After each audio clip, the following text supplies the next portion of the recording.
I carried a rare vintage watch into the boardroom to celebrate our firm's 20th anniversary, only to find the executive team toasting my husband's sudden engagement to our junior partner. He kissed her as our colleagues applauded. I didn't scream or drop the gift. I simply turned around, walked to my car, and called my attorney. Within 20 minutes, I locked down the irrevocable trust, froze every corporate account, and legally revoked his access to our $558 million empire. If you've ever walked away in silence, tell me where you're listening from. The winter wind in Boston whipped against the windshield of my car, but inside, the heater hummed a steady, quiet rhythm. The diamond ring on my left hand felt heavy, a cold geological specimen rather than a promise of forever. I did not cry. Tears are for those who are confused about what to do next. I am an architect. My entire life is dedicated to understanding structural integrity, identifying weak points, and constructing frameworks that endure immense pressure. Marcus believed he owned the towering empire we built. He completely forgot who drew the blueprints. I pulled over by the frozen banks of the Charles River and picked up my phone. I dialed Grace. Grace was not just my attorney, she was a surgical blade wrapped in a tailored suit. I explained the situation to her in 3 flat, emotionless sentences. Grace did not offer me unnecessary pity. She offered pure strategy. We immediately initiated the freeze. We systematically targeted every shared credit card, every joint investment account, and every corporate access code. The process was surprisingly quiet. No alarms echoed through the city streets. The sky did not fall. Yet, within the digital ether, Marcus was being methodically locked out of the very life he thought he commanded. I sat in the profound quiet of my car, watching the snow accumulate on the glass. 2 decades of a meticulously curated marriage were erased in a 20-minute phone call. The envelope containing the first-class Paris tickets sat on the passenger seat. I reached over, picked up the thick, luxurious paper, and rolled down my window. I dropped the envelope into a municipal recycling bin. That was all our marriage had ever been. It was just paper, easily discarded the moment it served no purpose. Grace's voice returned to the line, steady and anchoring. She required my verbal authorization to lock down the Cayman investments. I gave it without a tremor in my breath. I instructed her to leave only enough in the domestic accounts to cover the employee payroll, ensuring Marcus could not purchase his new fiancée a single glass of celebration champagne using my capital. The demolition of my marriage had officially begun, and a strange, absolute calm washed over my spirit. You do not mourn rotten wood when you condemn a building. You simply clear the site. The winter air felt clean. Boston is a city defined by the elegant collision of old brick and modern glass. I always loved blending the two. When Marcus and I founded our firm 20 years ago, we possessed nothing but my drafting table and his relentless, consuming ambition. I was the quiet architect. I understood load-bearing walls, tensile strength, and the exact mathematics required to make a structure withstand the brutal test of time. Marcus was the charismatic face. He knew exactly how to shake hands with elite investors, how to navigate a crowded gala, and how to close a massive development deal over expensive scotch. We functioned as a perfect, unstoppable machine. Or, at least, that was the narrative I chose to believe. While I was covered in graphite dust and buried under municipal building codes, Marcus was wearing imported suits purchased with the revenue from our first major commission. I genuinely did not mind the disparity in recognition. I never craved the public applause. I craved the purity of the work. However, my architectural achievements were not my most important project. I built a family. I remember the exact night Marcus brought Julian home. The baby was incredibly fragile, his tiny chest rising and falling in rapid, terrified breaths. Marcus spun a tragic, convincing tale. He spoke of a reckless 19-year-old girl named Clara, a fleeting mistake he made just before our wedding. He claimed this unstable woman had simply walked away, legally abandoning the child. He played the noble, wounded father flawlessly. I stepped directly into his carefully laid trap. I did not merely accept Julian, I claimed him entirely. I loved that boy with a fierce, unconditional ferocity that surprised even my own heart. I spent the next 20 years proving my devotion.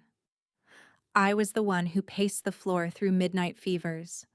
I was the one who packed the school lunches, who clapped the loudest at the debate tournaments, and who helped him navigate the pressures of adolescence. Marcus was perpetually busy.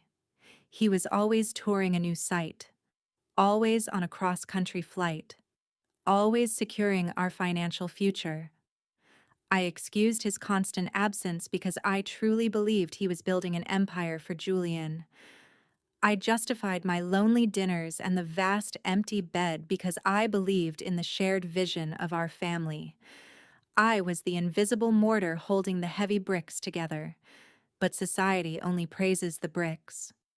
Over the years, Marcus's ego swelled proportionally with our expanding bank accounts. He began speaking about the firm as if he had drawn every line himself. I swallowed my professional pride. I told myself that partnership required silent compromise. I was an absolute fool. I had designed hundreds of flawless, towering buildings, yet I had completely failed to inspect the rotting foundation of my own home. The man I loved was a master illusionist. The facade was finally cracking. The following morning, the sun rose over the Boston skyline, bright and completely indifferent to the collapse of my personal universe. I was sitting inside Grace's downtown office. The rich mahogany walls smelled of lemon polish and expensive, aged leather. Grace pushed a thick, heavily tabbed manila folder across her expansive desk. Her face, which was usually an unreadable mask of professional detachment, held a rare trace of grim hesitation. She informed me that they had successfully locked down the primary operational accounts as requested. But when her forensic accountants dug deeply into the historical financial data, they discovered a massive discrepancy. I took a slow sip of my black coffee and asked her to define the word massive. Grace opened the folder and pointed a perfectly manicured finger at a highlighted row of dense numbers. She revealed the existence of a secondary corporate entity, a shell company quietly registered in Delaware. This invisible entity had been systematically siphoning funds from our joint wealth trust for exactly 20 years. I stared intensely at the paper. The printed numbers blurred for a fraction of a second before snapping into sharp, terrifying focus. This was not a one-time impulsive withdrawal.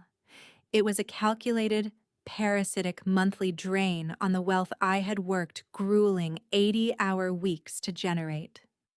The room suddenly felt entirely devoid of oxygen. I looked Grace directly in the eyes and asked for the exact total. Grace did not blink. She stated that over the span of 2 decades, Marcus had quietly diverted $850,000. $850,000. The words echoed in my skull like a heavy hammer striking an anvil. That amount of capital was not meant for a fleeting affair. That was not money used to cover expensive dinners or hidden weekend hotel rooms. That was systemic hush money. That was the funding of a second, parallel life. My voice dropped to a barely audible whisper as I asked for the name of the beneficiary. I fully expected to hear the name of the new young executive from our office. Instead, Grace flipped the page and stated that the funds were routed to an account under the name Clara. The ceramic coffee cup in my hand trembled slightly. Clara. The supposedly reckless, irresponsible mother who had legally and emotionally abandoned baby Julian. The phantom woman Marcus had painted as an unstable monster to successfully manipulate my sympathy. Why would Marcus be paying a phantom $850,000 if she had truly walked away, as he claimed? There would be absolutely no need for a monthly stipend lasting 2 entire decades. The financial math completely failed to add up. In architecture, when the math fails, the entire structure is fatally compromised. The grand narrative Marcus had fed me for 20 years was a meticulously crafted, spectacular lie. He had used our shared wealth to bury a secret, and he had used my pure maternal instinct as a convenient shield. I touched the cold paper. I closed my eyes in Grace's office and allowed my mind to drift back exactly 20 years. I remembered the fierce winter night Marcus first carried Julian through the threshold of our modest apartment. The coastal wind had been howling off the harbor, rattling our thin window panes. Julian was a shivering, fragile bundle, smelling faintly of baby powder and the cold outside air. I vividly remembered the primal, protective surge that hijacked my heart the very second I pulled him against my chest. He was an utterly innocent canvas, a new life completely vulnerable to the unpredictable whims of the adults surrounding him. Marcus had stood in the doorway, projecting an image of an exhausted, profoundly sad father. He detailed the story of Clara, portraying her as an overwhelmed 19-year-old girl who simply could not handle the crushing weight of motherhood. I had deeply pitied her, and I admit, I had silently judged her, holding that tiny, helpless infant. I swore a silent oath that I would provide him the steady, unwavering devotion his biological mother supposedly lacked. I poured the entirety of my soul into honoring that promise. I sacrificed the prime years of my career, trading prestigious design awards for the quiet triumphs of motherhood. I was the woman who treated every scraped knee, who celebrated every minor academic victory, and who fiercely advocated for him when educators doubted his extraordinary potential. Julian was never an obligation to me. He was my own heart, walking and breathing outside my chest. But now, staring at the name Clara printed on a sterile bank ledger, the past twisted itself into a grotesque, sickening shape. Clara was not a cold-hearted monster. She was 19. She was a vulnerable teenager, hopelessly entangled with a powerful man 16 years her senior, a man who possessed immense financial capital, social influence, and a terrifyingly refined ability to manipulate reality to his advantage. My heart ached profoundly, not merely for the massive betrayal I had just suffered, but for the terrified girl Clara must have been. What specific kind of psychological pressure had Marcus applied? What terrifying legal threats had he utilized to separate a young mother from her newborn son, and then to actively fund her silent exile with my hard-earned money, guaranteeing she stayed hidden while I raised the child she lost? Julian was the ultimate tragic victim in Marcus's grand, sociopathic design. My brilliant son was treated as a mere prop. He was a complication to be managed and a secret to be contained. Marcus had constructed his pristine, respectable public image directly on top of the stolen lives of two women. One woman was brutally stripped of her child, while the other was stripped of her fundamental truth. The anger that ignited within me was no longer a personal grievance over a ruined holiday. It was a righteous, consuming, and perfectly calculated fire. I was fighting for the sanctity of the brilliant boy I raised. The anger burned perfectly cold. People frequently ask how a highly educated, intelligent woman can remain so profoundly blind to deception.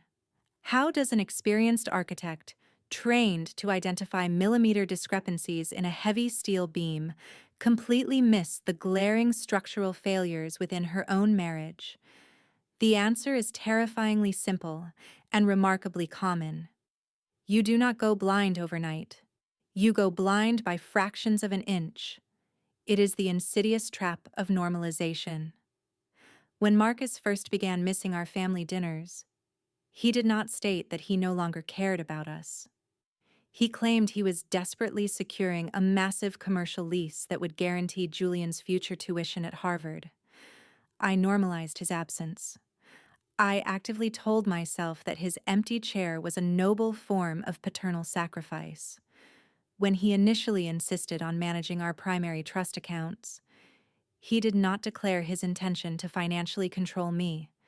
He claimed he wanted to spare me the tedious administrative burden so I could focus purely on my creative architectural designs. I normalized his control. I labeled it partnership. I labeled it deep trust. Year by year, the strict boundaries of what I considered acceptable behavior subtly shifted. There was a sudden, unexplained business trip to Chicago. There was a hushed, intense phone call, taken out on the balcony in the freezing rain. There was an unexpected dip in our quarterly corporate profits that he smoothly brushed off as a minor market fluctuation. Every single time my intuition whispered a valid warning, my logical brain loudly shouted it down. I was the foundational anchor of our family unit. If I actively questioned the structural integrity of our foundation, the entire house might collapse. I could not allow the house to collapse, not while Julian was growing up inside it. Therefore, I became an unwitting accomplice in my own elaborate deception. I built massive mental walls to deliberately block out the glaring inconsistencies. I decorated the public facade of our life so beautifully that even I began to believe the comfortable illusion. Marcus completely understood this dynamic. He relied heavily upon it. He weaponized my deep dedication to our family against me. He knew with absolute certainty that I would rather work a grueling double shift and cook a warm meal than initiate a fight over missing bank statements. He knew my moral virtue was his greatest camouflage. The most dangerous predators do not break into your house through the window. They smoothly convince you to leave the front door wide open and thank them for guarding it. I had spent 20 years playing the role of the perfectly accommodating partner.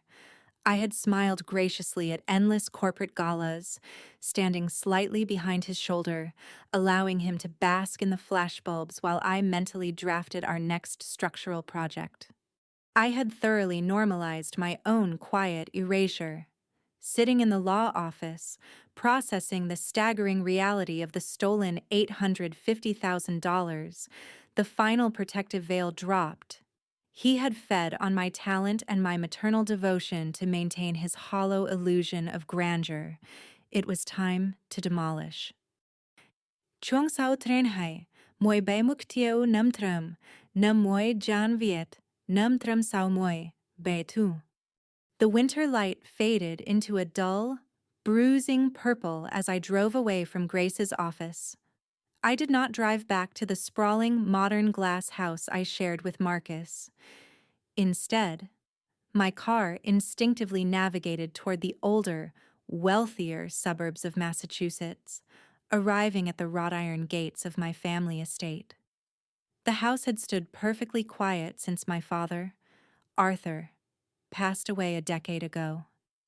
He was a man composed entirely of rigid principles and quiet steel. He had built his considerable fortune in commercial real estate long before Marcus ever purchased his first tailored suit. When Marcus initially asked for my hand in marriage, he was not merely seeking a bride. He was actively pursuing my father's immense venture capital. My father possessed a terrifying ability to read people. He saw straight through Marcus's polished charm and identified the relentless, hollow opportunist hiding beneath. Yet, he funded our architectural firm anyway. Before he signed the massive transfer of wealth, he pulled me into his study. He told me he was investing purely in my structural brilliance, not in Marcus's superficial smile. He warned me that a building is only as honest as the foundation it rests upon. For 20 years, I believed I had proven my father wrong. I believed my tireless devotion had solidified our foundation. Walking through the grand, silent foyer of the estate, my footsteps echoed loudly against the imported marble floors. I entered his mahogany-paneled study. The air inside still smelled faintly of his pipe tobacco and old, heavy paper. I walked toward the massive oil painting of the Boston Harbor hanging on the far wall. Behind the heavy canvas sat a built-in steel safe, on his deathbed. My father had grasped my hand and whispered the numerical combination. He explicitly instructed me to only turn the dial when the structural integrity of my life felt fundamentally compromised. He told me he had left a permanent contingency plan. For a decade, I believed my marriage was constructed of solid concrete. I never once touched the brass dial. Now, the concrete was actively crumbling into toxic dust. I stood before the cold, unyielding metal. I reached out and gently traced the numbers engraved on the lock. But I did not turn it. Not yet. As an architect, you do not activate the emergency supports until you completely understand the exact nature of the demolition. I needed to know the full, devastating scope of the damage. I needed to understand exactly who Clara was and why she commanded $850,000 of my stolen capital. I needed the final variable before I deployed my father's weapon.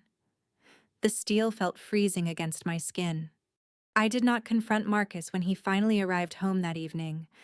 He walked through the massive front doors complaining loudly about a delayed flight from Chicago, smelling faintly of expensive gin and a subtle cologne that was not mine.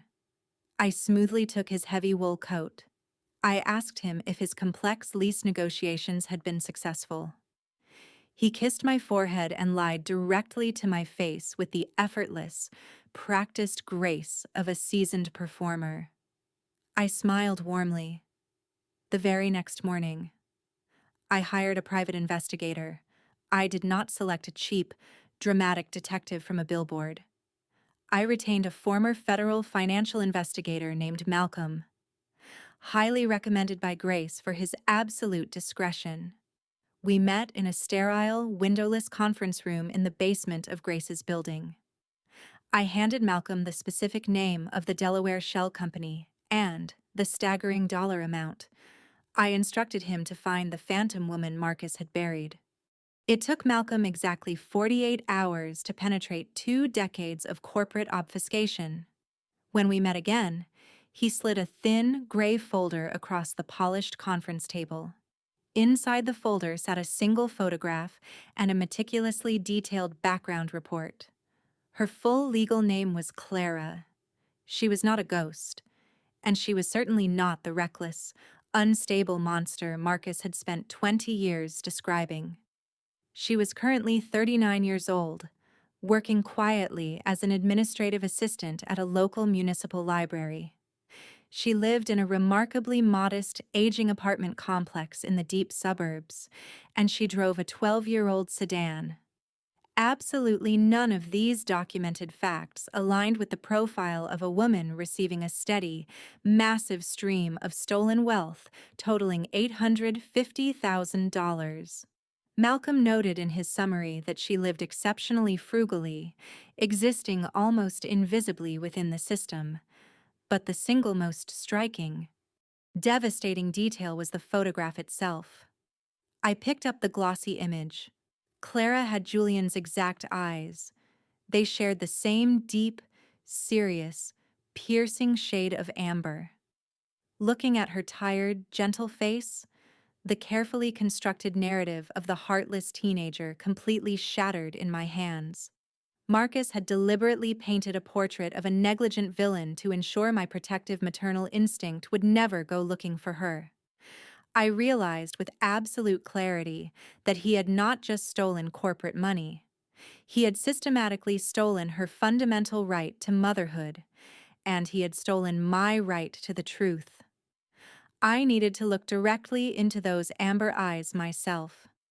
I needed the final puzzle piece to complete the structural diagram of Marcus's profound betrayal. I closed the folder. It was raining heavily when I parked my car outside the small, brick suburban library. The Massachusetts sky was the color of bruised, wet iron.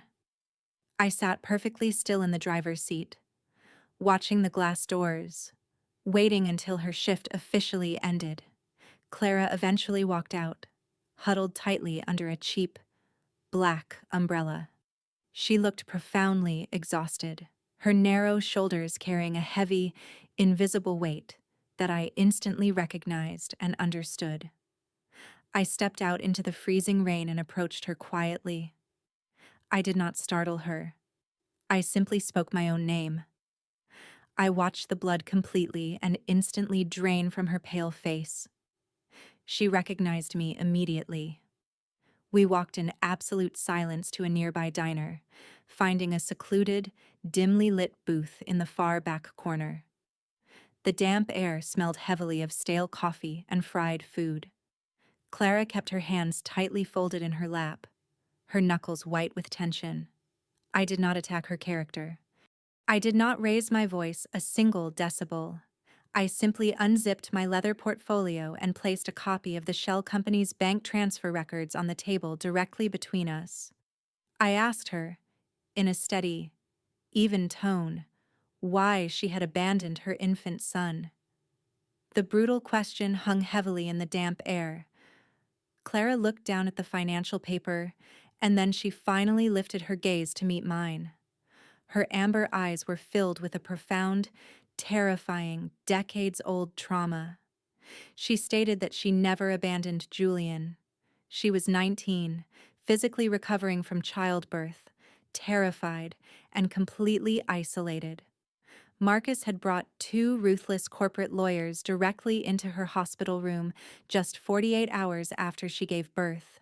They systematically surrounded her bed. They forced her to sign documents surrendering full legal custody, aggressively threatening to prove her mentally unfit and financially destitute if she dared to fight them in court. Marcus promised her she would spend her entire youth trapped in a punishing legal battle she could never possibly win. He then offered the monthly payments through the Shell Company as a twisted, mandatory form of severance, a silent, forced exile. She signed the papers because she genuinely believed Marcus's wealth could provide Julian a secure, brilliant life she could not afford. She signed them because she was utterly broken by a predator. I listened to her devastating testimony in absolute, horrifying silence. The man I had shared my bed with for 20 years was a monster. Clara's voice trembled violently as she pushed the thick stack of bank records back across the Formica table. She wiped a drop of rain from her cheek and confessed the final, most devastating truth of all. She had never touched a single cent of Marcus's hush money. Every month, for 20 entire years, those extorted funds were automatically transferred into an independent, securely locked trust account. She had personally paid a modest lawyer to establish it decades ago. The sole, irrevocable beneficiary of that trust was Julian. She had lived in near poverty, working grueling low-wage jobs, carefully counting every grocery bill, while silently accumulating a massive fortune for the son she was strictly forbidden to hold. She stated she wanted him to possess total financial freedom when he finally came of age. She desperately wanted him to have the powerful choices she never had. I sat paralyzed, staring at this remarkable woman who had haunted the dark periphery of my marriage. She possessed infinitely more integrity and grace in her worn, damp winter coat than Marcus possessed in his entire towering corporate empire. My heart broke profoundly for her. It broke for the millions of irreplaceable moments she had been brutally denied. The first unsteady steps, the chaotic middle school science fairs, the agonizing late-night conversations about his future. Marcus had violently stolen her sacred motherhood, merely to protect his own flawless, respectable public reputation. Concurrently, he had weaponized my pure maternal love to provide free, deeply dedicated childcare while he ruthlessly expanded his personal wealth. We were both tragic victims of the exact same architect of deceit. I reached across the table and placed my hand firmly over her trembling fingers. I told her, with absolute certainty, that the hiding was officially over. I told her that Julian was a brilliant, highly compassionate young man currently studying law at Harvard, and he fundamentally deserved to know the incredible woman who had sacrificed her entire existence for his future. Clara wept silently, her tears falling softly onto the table. I did not cry. My vision was perfectly, terrifyingly clear. I had successfully found my most crucial ally. We were no longer two isolated, vulnerable women manipulated by a powerful, arrogant man. We were a united, impenetrable front. A massive storm was gathering on the horizon, and it was heading directly for Marcus. The diner door clicked shut. Architecture is fundamentally about the mastery of controlled separation. To safely renovate a failing structure, you must know exactly where to reinforce the load-bearing joints and precisely where to sever the corrupted connections to prevent a total, catastrophic collapse. Returning to my quiet office the following morning, I initiated the most complex and lethal project of my entire career. I did not file for divorce. I did not confront Marcus with my devastating discoveries. A loud, emotional confrontation would merely give him vital time to hide his liquid assets and aggressively manipulate the public narrative. Instead, I began methodically dismantling his financial empire from the inside out. Over the course of the next 3 weeks, I scheduled highly private, strictly off-the-record meetings with our top 5 corporate clients. These were the massive developers who generated 80% of our firm's annual revenue. They were deeply loyal to my flawless structural designs, not to Marcus's expensive handshakes. Working quietly alongside Grace, I smoothly transitioned their upcoming multi-million-dollar contracts into a new, completely independent LLC I had formed under my maiden name. I discreetly transferred my most talented junior architects and senior structural engineers to the new entity, offering them significant equity and total creative freedom. The entire operation was a masterpiece of seamless, invisible precision. I smiled warmly at Marcus across the long dining table every single night. I politely asked about his day. I graciously poured his favorite vintage wine. I acted the demanding part of the devoted, beautifully oblivious wife flawlessly. He was so utterly blinded by his own towering, unchecked arrogance that he never once noticed the absolute, chilling emptiness behind my eyes. He never noticed that the crucial financial and creative pillars of his company were being systematically removed, leaving him standing confidently on a completely hollow floor. In his mind, he remained utterly untouchable. He was currently planning a massive, ostentatious 20th anniversary gala for our firm. I knew he intended to use that highly publicized event to elevate his new fiancée and gently, publicly, push me into an early, quiet retirement. He genuinely thought he was comfortably writing my final chapter. He had absolutely no idea I was the one firmly holding the pen. The blueprint for his destruction was perfectly drawn. The trap was set. Julian arrived in Boston on a late Friday afternoon. The heavy oak door of my private architectural studio clicked shut behind him, sealing out the relentless winter wind. He hung his damp wool coat on the brass rack, his movements precise and familiar. He was currently in his second year at Harvard Law School, consistently ranking at the absolute top of his demanding class. He possessed my meticulous, analytical mind, perfectly paired with a quiet, undeniable intensity. He expected a routine dinner and a casual conversation about his upcoming corporate internships. I guided him toward the long, polished drafting table in the center of the room. The overhead fluorescent lights illuminated the space with a harsh, clinical brightness. I did not offer him a warm drink. I did not preface the conversation with emotional apologies.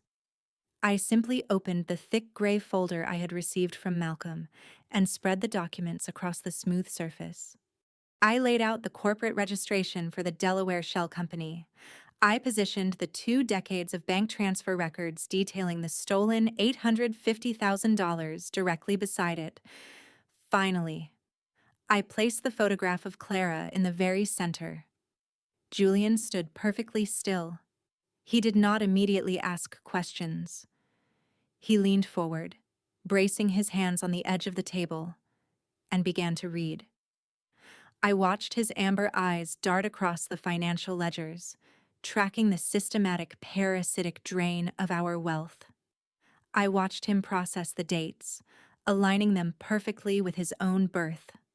The silence in the studio stretched into a heavy, agonizing eternity. Most young men facing the sudden, brutal destruction of their entire family narrative would explode. They would yell, or throw the papers, or break down in shock. Julian did absolutely none of those things. He was thoroughly analyzing a complex crime scene. He picked up the photograph of Clara. He studied her tired, gentle face, recognizing the undeniable biological mirror reflecting his own features. I quietly explained the horrific coercion she had endured at 19. I explained the irrevocable trust fund she had silently built for him using the extorted money she refused to spend. Julian gently set the photograph down. His jaw tightened imperceptibly, a microscopic shift in bone and muscle that signaled a total, internal paradigm shift. The beloved father he had respected was dead. In his place stood a calculating financial predator who had violently manipulated 2 innocent women. Julian turned to look at me. His expression was completely void of panic. It was terrifyingly calm, radiating a cold, concentrated fury that matched my own. He asked for Grace's direct contact information. He stated that the financial fraud crossed multiple state lines and involved deep corporate malfeasance. We were not going to simply yell at Marcus. We were going to dismantle his entire existence. We arranged the meeting for the following Tuesday evening. The city was cloaked in a thick, freezing fog, blurring the streetlights into dull, glowing halos. Clara arrived at my private studio exactly on time. She wore the same worn, black winter coat, her hands clutching the strap of her modest purse with white-knuckled intensity. I unlocked the heavy door and ushered her inside. Out of the bitter cold. Julian was already waiting by the drafting table. When Clara stepped into the bright, overhead light, the physical resemblance between them was absolutely staggering. They possessed the identical, striking amber eyes, the same sharp line of the jaw, and the same quiet, observational stillness. The air in the room grew instantly heavy, charged with 20 years of stolen time and suppressed grief. Clara stopped walking.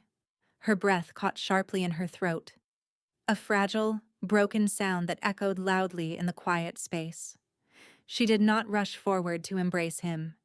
She remained frozen by the door, deeply terrified that her mere presence might shatter the brilliant life Marcus had promised she would ruin. Julian stepped around the heavy wooden table. He closed the physical distance between them with slow, deliberate steps. He did not look at her with anger or confusion. He looked at her with profound, overwhelming respect. He stopped just inches away and spoke his first words to his biological mother. He did not ask why she left. He thanked her. He thanked her for the immense, agonizing sacrifice of her youth. He thanked her for enduring 2 decades of silent poverty to build an untouchable financial fortress for a son she was forbidden to hold. Clara finally broke. The invisible dam holding back 20 years of terror and sorrow collapsed, and she wept quietly into her hands. Julian reached out and gently pulled her into a firm, grounding embrace. I stood by the frosted window, watching them hold each other. I felt absolutely no jealousy. I only felt a deep, resonating sense of righteous vindication. Marcus had brutally severed their connection to protect his public image, but truth possesses an undeniable gravity. It always pulls the scattered pieces back to the center. When Clara finally stepped back, wiping her face, Julian pulled a fresh legal pad from his leather briefcase. The emotional reunion was complete. The Strategic War Council was officially commencing. He asked Clara for the original, coercive documents Marcus had forced her to sign in the hospital room. He needed every signature, every date, and every implied threat. We were actively building a coalition of the betrayed, 3 distinct, brilliant minds completely focused on a single, devastating objective. We were finally a family. Marcus returned to our sprawling glass house late on a Thursday evening, exuding his usual, suffocating aura of unwarranted confidence. He tossed his expensive leather briefcase onto the marble entryway console and casually loosened his silk tie. I was sitting quietly in the formal living room, reviewing a set of complex structural blueprints under the warm glow of a reading lamp. I did not look up when he entered. He poured himself a generous measure of aged scotch and walked over to my chair. He seemed slightly annoyed, mentioning a minor administrative glitch that had temporarily restricted his access to a secondary corporate account. I smoothly assured him I would have the accounting department investigate the technical error in the morning. He accepted the lie without a single trace of suspicion. His arrogance rendered him functionally blind. He reached into his tailored suit jacket and withdrew a thick, luxurious envelope embossed with heavy gold foil. He dropped it deliberately onto the center of my blueprints. It was the formal, finalized invitation to the firm's 20th anniversary gala. The event was scheduled to take place in exactly 12 days at the most exclusive, historic hotel in downtown Boston. Marcus took a slow sip of his drink and dictated his precise expectations. He stated that I would attend the gala wearing the sapphire gown he had recently purchased. I would stand beside him, smiling gracefully for the industry press.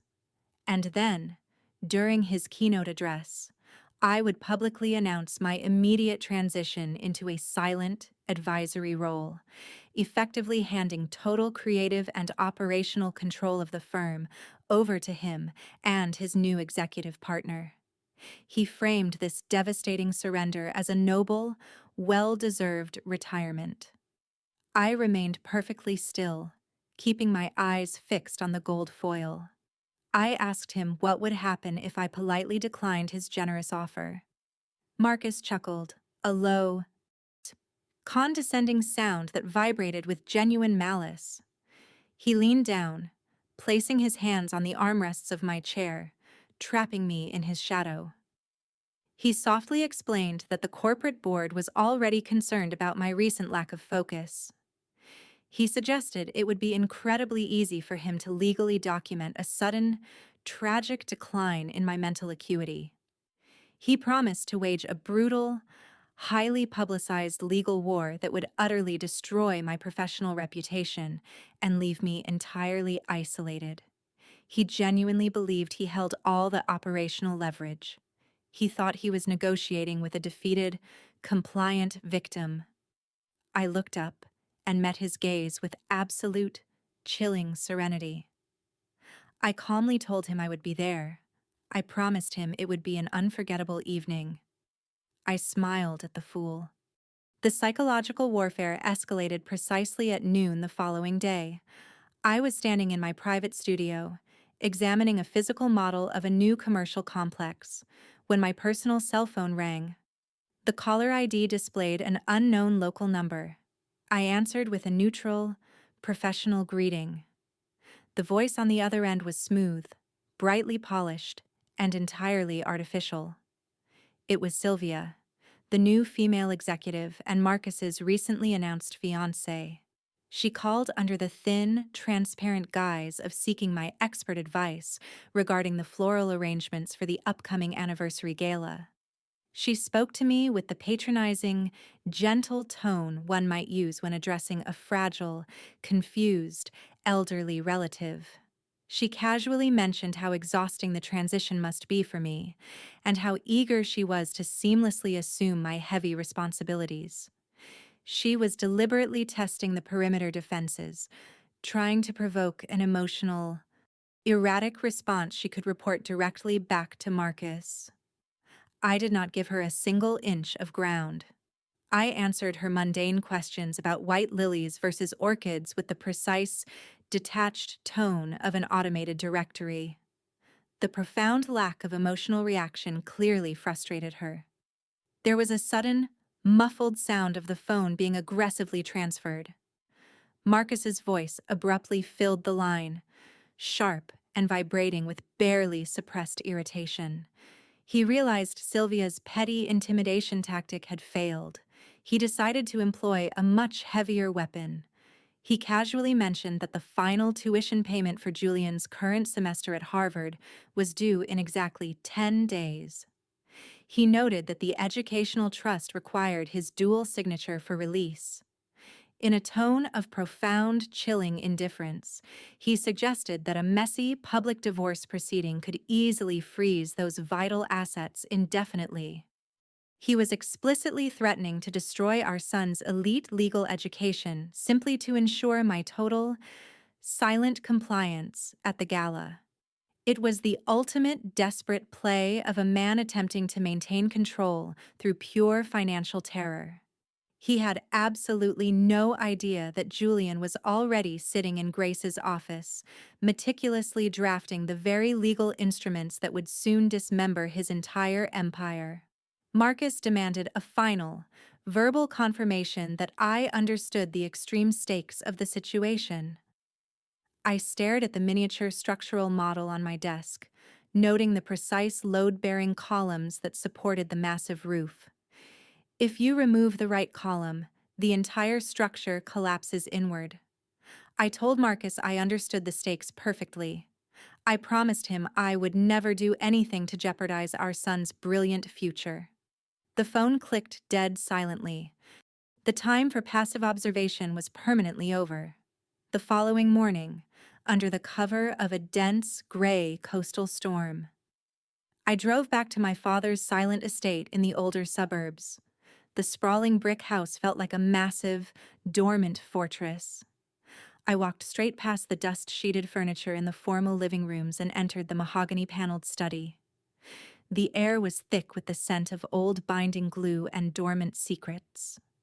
I approached the heavy, gold-framed oil painting of the Boston Harbor. I gripped the ornate wooden edges and swung the canvas outward on its concealed brass hinges. The cold, gray steel of the wall safe stared back at me. I closed my eyes and visualized the exact sequence of numbers my father had whispered to me a decade ago.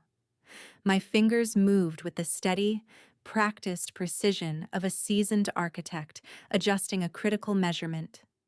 The heavy internal tumblers fell into place with a series of loud, satisfying metallic clicks. I gripped the chrome handle and pulled. The heavy door swung open, revealing the dark, velvet-lined interior. There were no stacks of currency or dramatic family heirlooms. There was only a single, remarkably thick manila envelope sealed with dark red wax. My father's elegant, severe handwriting spanned the front. I broke the wax seal and slid the heavy archival documents onto the leather-topped desk. These were the original, unredacted capitalization agreements from the exact day Marcus and I founded the firm. I read through the dense legal terminology, my heart hammering a steady, victorious rhythm against my ribs.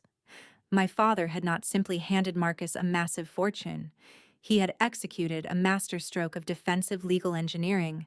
The capital was locked within a highly specialized, irrevocable trust. The 83% ownership share did not belong to Marcus, nor did it belong jointly to our marriage. It belonged exclusively to the trust, of which I was the sole, unchallengeable trustee. But the true brilliance lay on the 5th page. I traced my finger over a specific, heavily bolded paragraph. It was a rigorous morality clause. The legal language was absolute and entirely unforgiving. If Marcus ever engaged in documented financial malfeasance, fraud, or the covert diversion of marital assets, his minority operational voting rights were immediately and permanently forfeited. He would be instantly stripped of all corporate authority. The $850,000 he had stolen to bury Clara was not just a profound moral betrayal. It was the exact, literal trigger required to execute his total professional annihilation. The weapon had been patiently waiting in the dark for 20 years. My father was a genius. I carefully placed the fragile 20-year-old documents into a secure leather portfolio and drove directly to Grace's office. The city traffic moved in a chaotic, unpredictable rhythm. But inside my mind, everything was finally aligning into a perfect, flawless grid. Grace was waiting for me in her private conference room. When I slid the original capitalization agreements across the polished mahogany table, she put on her reading glasses. For 10 minutes, the only sound in the room was the crisp turning of heavy archival paper. Then, Grace slowly removed her glasses, looked up at me, and smiled a sharp, lethal smile. She explained the profound legal brilliance of my father's work. The documents established an irrevocable trust. In the American legal and financial system, an irrevocable trust is a fortress constructed of solid titanium. Once the terms are signed and the assets are transferred, the grantor officially relinquishes all ownership rights. The trust itself becomes the legal owner. Marcus had spent 2 decades walking around Boston believing he controlled 50% of a $558 million empire. He was completely wrong.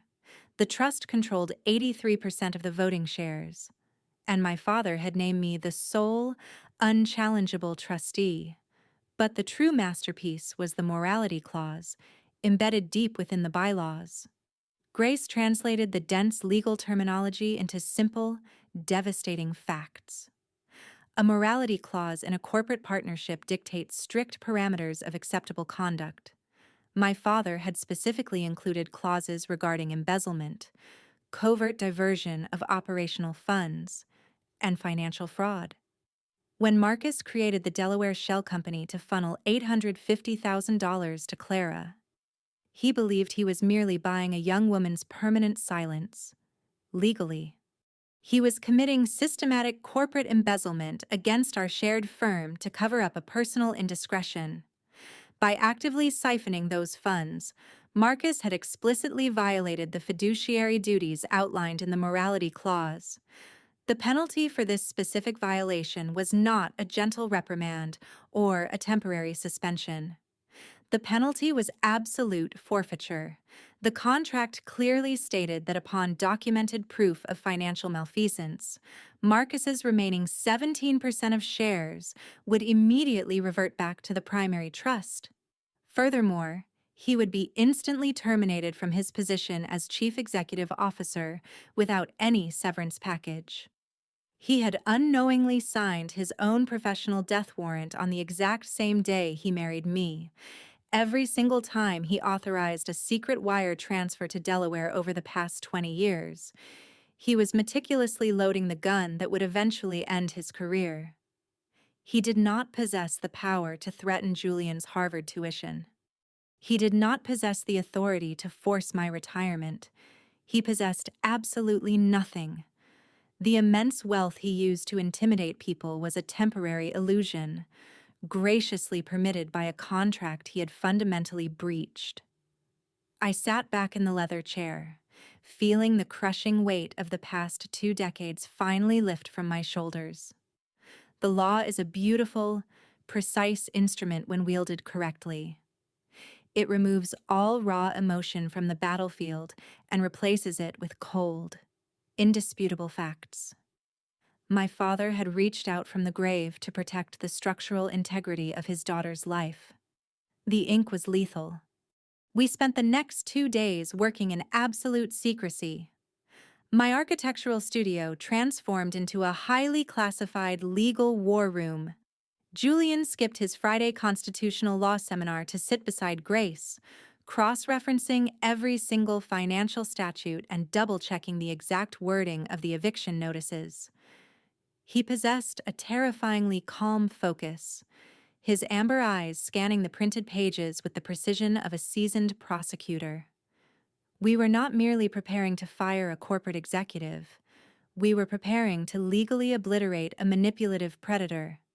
We compiled the banking records, the Delaware Shell Company registration, Clara's sworn affidavit regarding the coercion, and the original trust documents into 40 pristine, heavily bound dossiers. These were intended for the board of directors and the major shareholders. On the evening of the anniversary gala, the winter air in Boston was brutally cold, biting through the thin layers of evening wear. I stood before the full-length mirror in my dressing room. I did not choose a dark, morning color. I did not choose the sapphire gown Marcus had aggressively demanded I wear to signal my quiet submission. Instead, I selected a tailored, floor-length gown crafted from heavy white silk. In architecture, white represents the absolute purity of a design before it is compromised by external forces. Tonight, it represented the unvarnished truth. I clasped a simple diamond necklace around my throat and smoothed the fabric.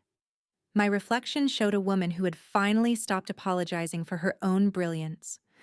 Julian knocked softly and entered the room, wearing a perfectly tailored black tuxedo. He looked incredibly handsome, carrying the quiet, undeniable dignity of a young man who had finally discovered his true origins. He handed me a small silver clutch containing the master flash drive. We did not exchange nervous, emotional words of encouragement. We simply nodded at each other, acknowledging the profound gravity of the upcoming hours. We were about to walk into a crowded ballroom filled with hundreds of people who believed Marcus was a visionary genius. We were about to dismantle that lucrative illusion, brick by brick. My heart beat with a steady, rhythmic calmness. I felt no fear. I only felt the terrifying clarity of inevitable justice. Have you ever walked into a storm knowing you are the lightning? Tell me where you are listening from. I picked up my silver clutch and walked out the door. I was fully armored. The grand ballroom of the historic Boston Hotel was a masterpiece of Gilded Age architecture. Massive crystal chandeliers cast a warm, golden light over 300 of the city's most influential developers, politicians, and wealthy investors. The air hummed with the sound of clinking champagne glasses and the low, steady murmur of lucrative networking. Marcus was entirely in his element. He stood near the center of the room, radiating a sickeningly confident energy. He wore a bespoke velvet tuxedo, holding a glass of expensive bourbon in one hand, while his other arm rested possessively around Sylvia's slender waist. Sylvia wore an ostentatious emerald dress and a massive diamond engagement ring that caught the light every time she gestured. When I entered the ballroom, a subtle ripple of hushed whispers spread through the crowd. The high society rumor mill was already acutely aware of the impending divorce and my supposed forced retirement. Marcus spotted me navigating through the crowd. A smug, victorious smile spread across his handsome face. He genuinely believed my presence in the white silk gown was a white flag of ultimate surrender. He thought I had completely yielded to his financial threats regarding Julian's tuition. He offered me a patronizing nod from across the room, silently praising my quiet compliance. I did not return his smile. I glided seamlessly through the elite crowd, exchanging brief, polite pleasantries with the major shareholders. Julian shadowed me closely, his presence a silent, imposing anchor at my side. At exactly 8 o'clock, the orchestra ceased playing. The bright ballroom lights dimmed slightly, focusing a brilliant spotlight on the main stage. Marcus confidently handed his empty glass to a passing waiter and bounded up the carpeted stairs. He adjusted his microphone with practiced ease, flashing his trademark, charismatic grin at the captive audience. He began his speech by eloquently praising his own visionary leadership over the past 2 decades. He spoke about overcoming massive structural challenges and building an empire from the ground up, conveniently omitting my name from every single architectural triumph. He then gestured dramatically toward Sylvia, introducing her as the brilliant new future of the firm. The crowd offered a polite, scattered applause. Then, Marcus lowered his voice, adopting a tone of fake, syrupy compassion. He looked directly at me. He announced that tonight marked a bittersweet transition, as I would be stepping down from all daily operations. He raised his hands to silence the room. He tapped the microphone. Marcus smiled down at me from the bright stage, publicly inviting me to say a few words regarding my so-called retirement. I gracefully ascended the carpeted stairs. My white silk gown rustled quietly against the wooden floorboards. I did not tremble. I did not shed a single tear of humiliation. I stepped up to the podium and smoothly adjusted the microphone. I looked out over the sea of expectant faces, easily locating Grace standing near the heavy mahogany exit doors. I gave her a nearly imperceptible nod. Instantly, our hired legal assistants began moving swiftly through the aisles, silently handing the thick, sealed dossiers directly to the corporate board members and the top 20 shareholders. I turned my gaze back to the audience and spoke. My voice was steady, resonant, and entirely devoid of anger. I stated that I was not retiring. I explained that architecture relies on transparency, and tonight, we were conducting a thorough inspection of the firm's hidden foundation. I calmly detailed the existence of the Delaware Shell Company. I spoke the exact figure $850,000 into the microphone. The sheer magnitude of the number echoed sharply off the gilded ceiling. I explained that this vast sum of operational capital was not lost to a market downturn, but systematically embezzled from our joint reserves by the chief executive officer standing right behind me. A sudden, chaotic murmur erupted across the ballroom as the board members simultaneously ripped open their dossiers. The rustling of heavy paper sounded like a sudden, violent storm. Marcus's charismatic smile vanished instantly, replaced by a mask of pale, raw panic. He stepped forward quickly, attempting to physically grab the microphone from my hands. He let out a nervous, forced laugh, loudly assuring the confused crowd that this was merely a highly inappropriate, emotional outburst stemming from our private marital difficulties. He desperately tried to label me as a hysterical, jealous woman suffering a public breakdown. I did not step back. I held my ground perfectly. I stated that the stolen funds were not used for corporate investments. They were utilized for 2 decades of illegal extortion against a vulnerable 19-year-old girl. I spoke Clara's name clearly and deliberately. I told the room that Marcus had stolen corporate wealth to secretly buy the permanent silence of his illegitimate son's mother. The room stopped breathing. Marcus's face contorted into a desperate, ugly sneer. He realized the financial documents in the audience's hands were completely undeniable. He pivoted his strategy, aggressively grabbing a secondary microphone from the podium. He decided to attack the victim. He shouted to the silent ballroom that the payments were a necessary, generous charity. He claimed Clara was a deeply unstable, financially reckless woman who had willingly abandoned her child. He insisted he was merely protecting his family from a dangerous extortionist. He looked wildly around the room, begging his wealthy peers to understand the terrible burden of his noble sacrifice. He was relying on the classic, patriarchal defense of protecting the home from an external threat. As his frantic voice echoed through the speakers, Julian stepped out from the shadowy edge of the stage. The murmurs in the crowd died instantly.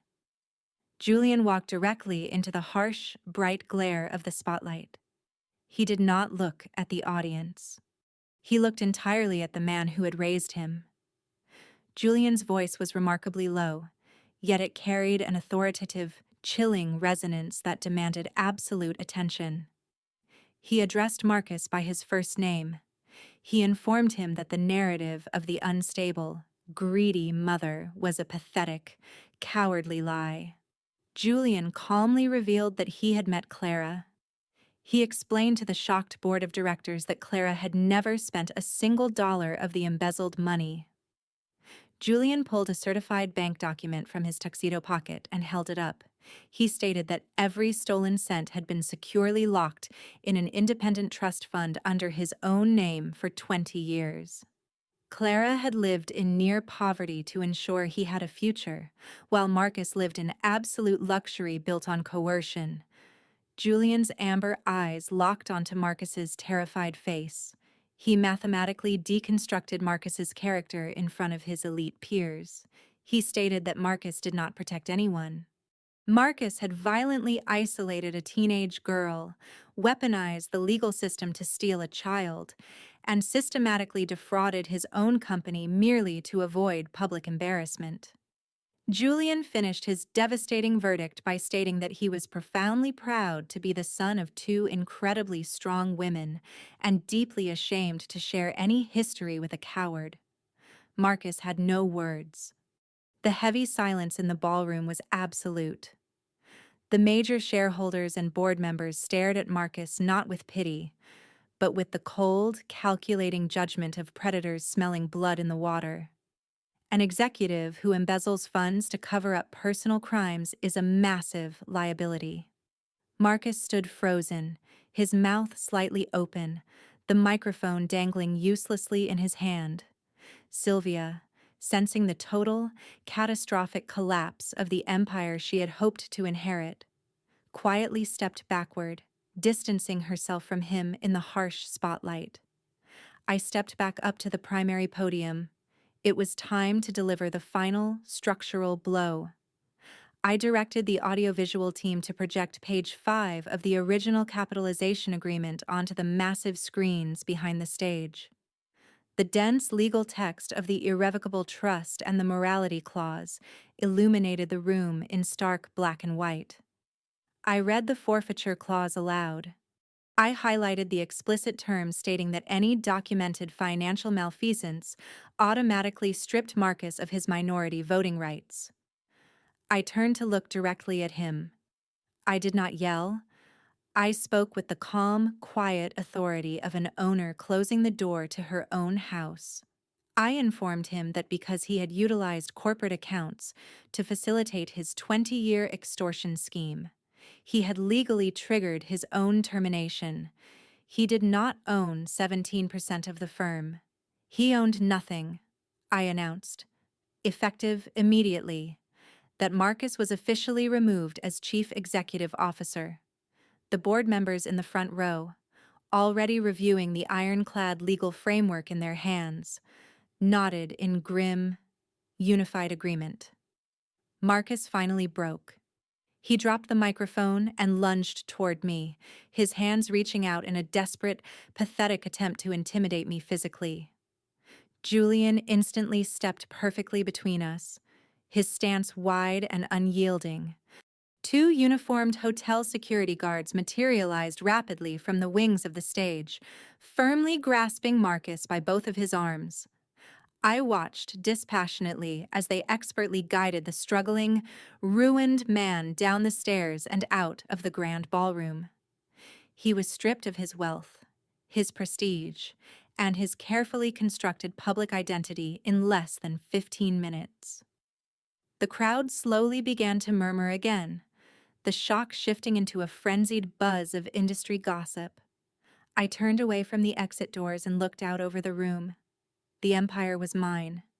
The two uniformed security guards had nearly reached the heavy mahogany exit doors with Marcus when a sudden, sharp voice sliced through the murmuring ballroom. It was Sterling, Marcus's aggressive lead corporate attorney. He stepped quickly into the center aisle, raising a thick leather binder high into the air. He demanded that the guards release his client immediately. Sterling marched toward the stage, his face flushed with the desperate adrenaline of a man trying to save a sinking ship. He loudly announced to the shocked shareholders that the morality clause Eleanor had just invoked was entirely null and void. He aggressively pulled a single notarized document from his binder and waved it like a victorious flag. He claimed it was a superseding power of attorney, allegedly signed by my father just 3 days prior to his unexpected death. According to Sterling's loud, theatrical declaration, this specific document granted Marcus total, unchecked executive immunity from the primary trust. Marcus violently yanked his arms free from the hesitant security guards. He straightened his velvet jacket, a sickening, triumphant grin instantly returning to his pale face. He looked up at me on the stage, his eyes burning with absolute, arrogant malice. He genuinely thought he had built a paper wall strong enough to withstand my demolition. He believed he had successfully outmaneuvered a dead man. A collective gasp rippled through the elite audience. I did not gasp. I did not flinch. I did not take a single step backward.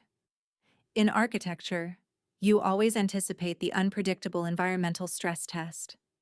I had anticipated Sterling's exact maneuver 3 weeks ago. I looked calmly down at the sweating lawyer. I politely asked him to confirm, on the public record, that he was formally entering that specific document into evidence. Sterling smugly confirmed. I gave Grace another brief, nearly invisible nod. Grace stepped forward. Opening her own slender briefcase, she did not raise her voice. She simply handed the board chairman a court-certified forensic analysis of the signature, accompanied by a sworn, undeniable affidavit from my father's actual, lifelong notary. The document in Sterling's trembling hand was a crude, desperate forgery, manufactured by Marcus when he first realized I was auditing the corporate accounts. Grace calmly informed Sterling that deliberately presenting a forged legal document to a corporate board constituted a severe, immediate felony. She softly asked him if he was fully prepared to sacrifice his entire legal career and his freedom to protect an embezzler. Sterling froze completely. The color drained from his face as he stared at the forensic proof in the chairman's hands. He slowly lowered the forged document. He did not look at Marcus. He simply turned around and walked out of the ballroom in absolute silence, completely abandoning his wealthy client to the wolves. Marcus's triumphant grin evaporated, replaced by a hollow, vacant terror. His ultimate paper wall had instantly disintegrated into meaningless ash. The board chairman gestured sharply to the security guards. They firmly seized Marcus once again, dragging him out of the room without any further interruption. The heavy mahogany doors finally clicked shut. The morning after the anniversary gala, the city of Boston awoke to a brilliant, freezing sunrise. The winter sky was a clear, piercing shade of sapphire. I sat alone in the quiet kitchen of my family estate, holding a warm ceramic mug of black coffee. The profound, heavy silence of the large house did not feel empty. It felt incredibly clean. It was the distinct, satisfying peace of a structure that had been completely cleared of toxic rot. My phone rested silently on the marble countertop. I did not need to check the relentless stream of incoming messages to know what was happening in the financial district.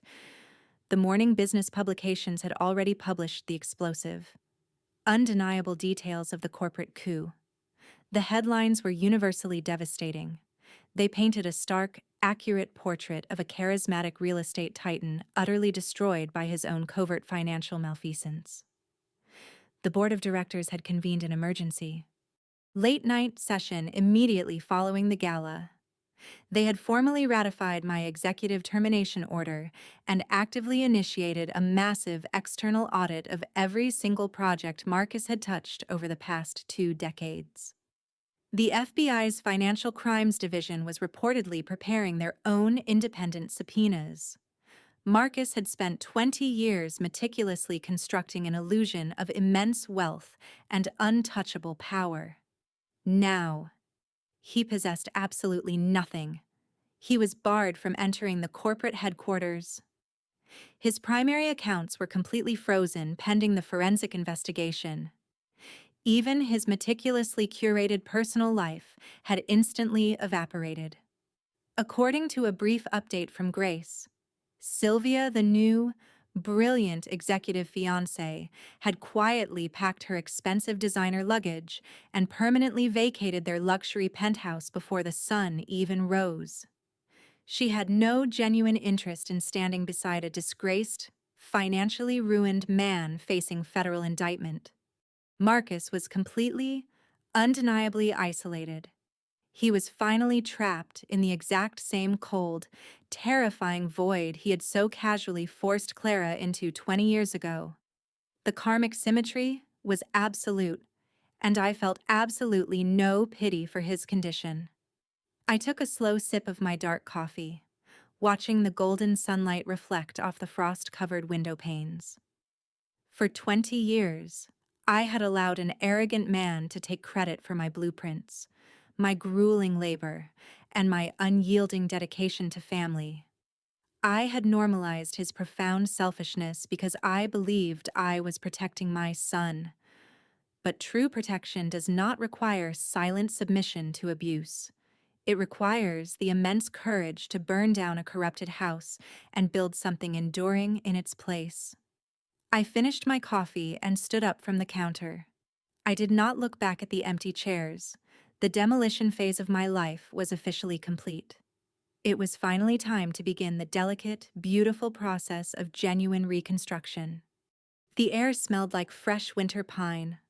Assuming total executive control of a $558 million architectural empire is a deeply complex undertaking. I did not waste a single hour celebrating my personal victory. I walked into the downtown corporate headquarters on Monday morning wearing a tailored gray suit and carrying a flawless, uncompromising agenda.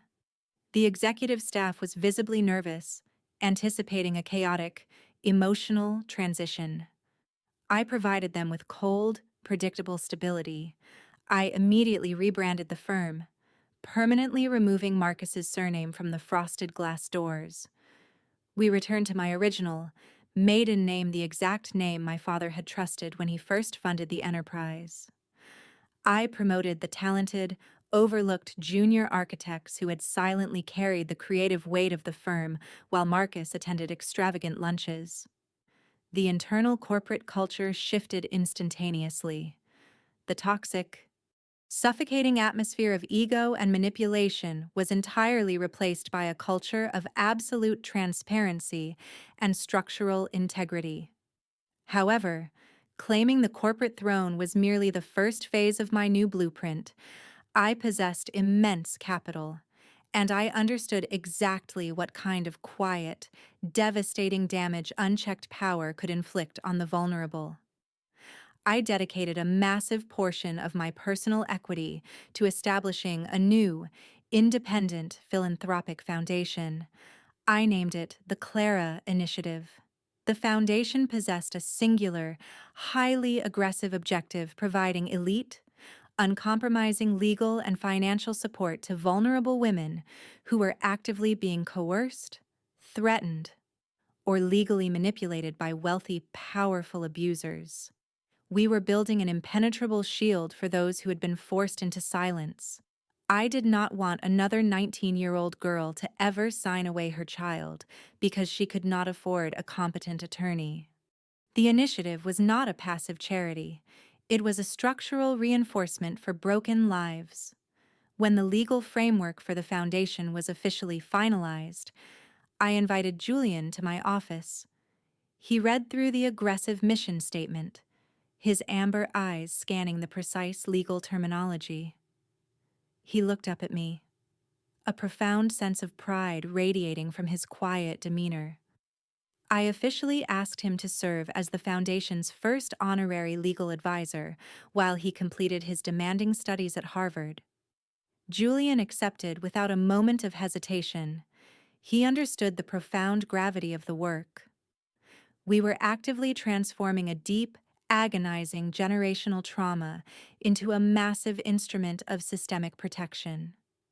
We were weaponizing our survival, sitting across the drafting table from my brilliant son, examining the complex blueprints for a better future. I felt the last remnants of my 20-year marriage completely fade away. We were laying a new foundation, constructed entirely of truth. Sunday evenings at the family estate slowly adopted a new, sacred rhythm. The grand dining room, which had sat dark and severely formal for over a decade, was now filled with warm, golden light and the quiet hum of genuine connection. I arranged a simple, elegant dinner. The polished mahogany table was set for 3. Julian sat to my right, pouring a crisp white wine, while Clara sat directly across from him. The initial, heavy awkwardness of their reunion had gradually dissolved over the past few months, replaced by a delicate, beautiful process of mutual discovery. Clara no longer looked like a terrified, haunted ghost. The crushing, invisible weight of Marcus's coercive silence had been completely lifted from her shoulders. She wore a soft, cream-colored sweater, and the harsh lines of anxiety around her amber eyes had significantly softened.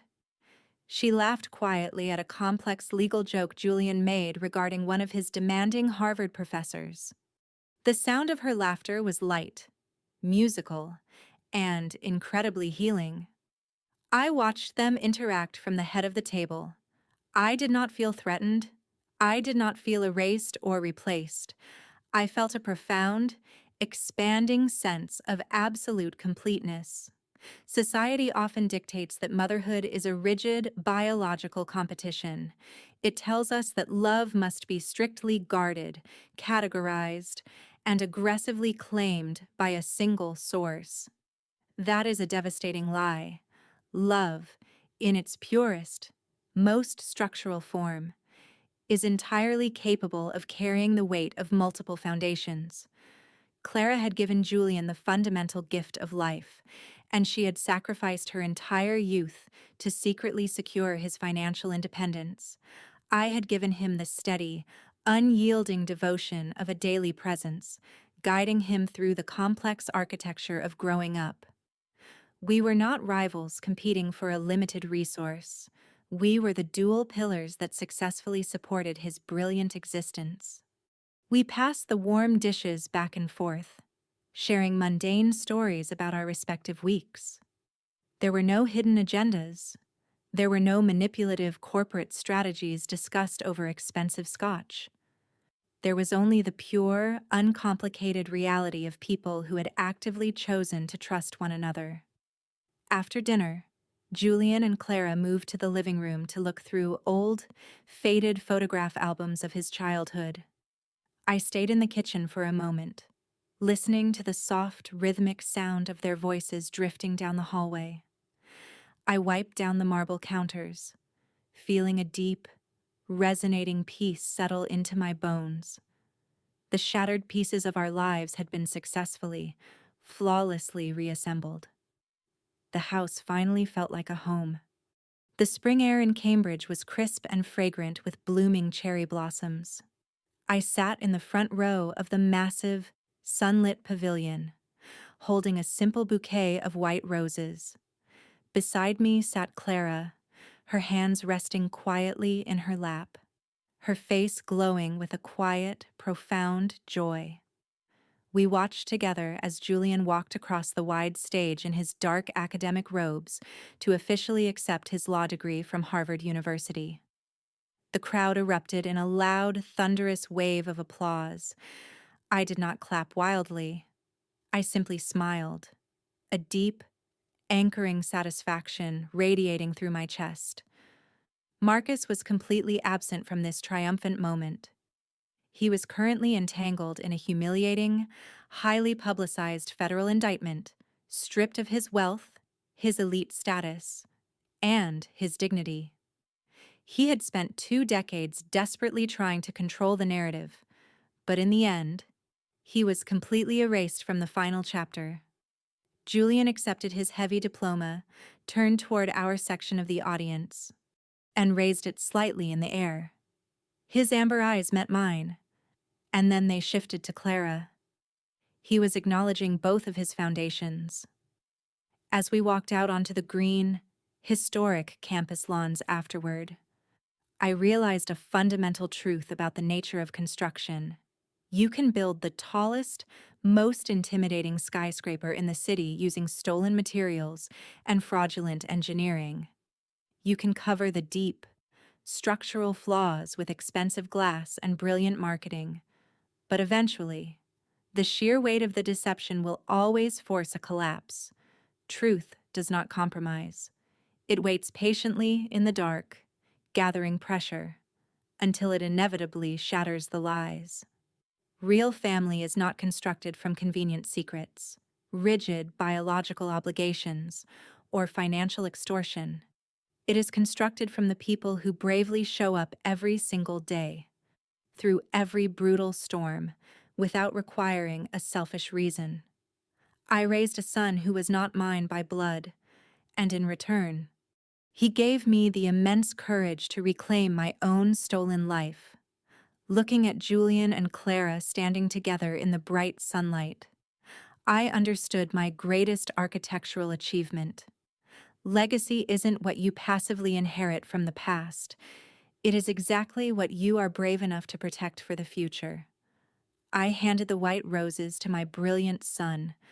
If this story brought you peace, and if you believe that true family is defined by loyalty rather than blood, share this with someone who needs to hear it.